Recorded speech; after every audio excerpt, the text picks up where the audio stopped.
আসসালামু আলাইকুম ওয়া রাহমাতুল্লাহ। সম্মানিত দর্শক শ্রোতা ভাই ও বোনেরা, কাছের দূরের দেশ প্রবাসীর যারা যেখান থেকে ভিডিওটিতে যুক্ত হয়েছেন সবাইকে অসংখ্য অসংখ্য ধন্যবাদ। বন্ধুরা, ভিডিওটা শেষ পর্যন্ত দেখবেন।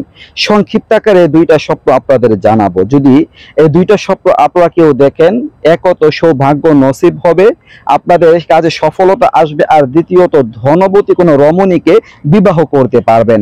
আমাদের প্রত্যেকের এই ভিডিওটা দেখা দরকার। স্বপ্ন দুইটা কি কি আল্লামা ইবনে শিরিন রাহমাতুল্লাহি আলাইহির স্বপ্নের তাবির নামক গ্রন্থ থেকে আপনাদের জানাবার চেষ্টা করব। একটু ধৈর্য সহকারে আমার সাথেই থাকবেন। আমি আছি মুফতি মোহাম্মদ বেলাল হোসেন, আপনারা দেখছেন HMM বেলাল হোসেন চ্যানেল। তো বন্ধুরা, যদি আপনারা কোনো ব্যক্তি স্বপ্নে আবাবিল পাখি দেখেন, আবাবিল পাখির নাম আমরা অনেকেই শুনেছি, যে পাখি দ্বারা আল্লাহ তাআলা আব্রাহার হস্তি বাহিনীকে ধ্বংস করেছেন। এই নিয়ে একটা কোরআনে কারিমে সূরাও রয়েছে, সূরাতুল ফিল নামে।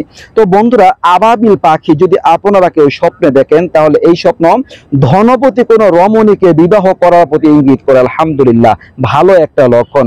এরপরে দর্শক, যদি আপনারা কেউ স্বপ্নে আরশ দেখেন, আল্লাহ তাআলার আরশ, যে আরশ আল্লাহ তাআলা নিজ হাতে বানিয়েছেন, তো আরশ দেখা সৌভাগ্য লাভের প্রতি ইঙ্গিত করে। একত তো সৌভাগ্য লাভ হবে, কপাল খুলে যাবে, সব দিক দিয়ে সাকসেস হবেন, আর সাথে সাথে আপনাদের সুনাম সুখ্যাতি অর্জন হবে, অনেক সম্মানের অধিকারী হবেন।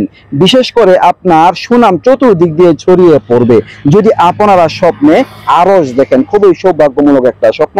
আল্লাহ তাআলা আমাদের প্রত্যেককে এমন চমৎকার স্বপ্নগুলো দেখার তৌফিক দান করুন, আর খারাপ স্বপ্ন থেকে হেফাজত করুন। তো এই ছিল আলোচনা। নিত্য নতুন আরো ভিডিও পেতে সবাই পাশে থাকবেন। এ পর্যন্ত আসসালামু আলাইকুম ওয়া রাহমাতুল্লাহ।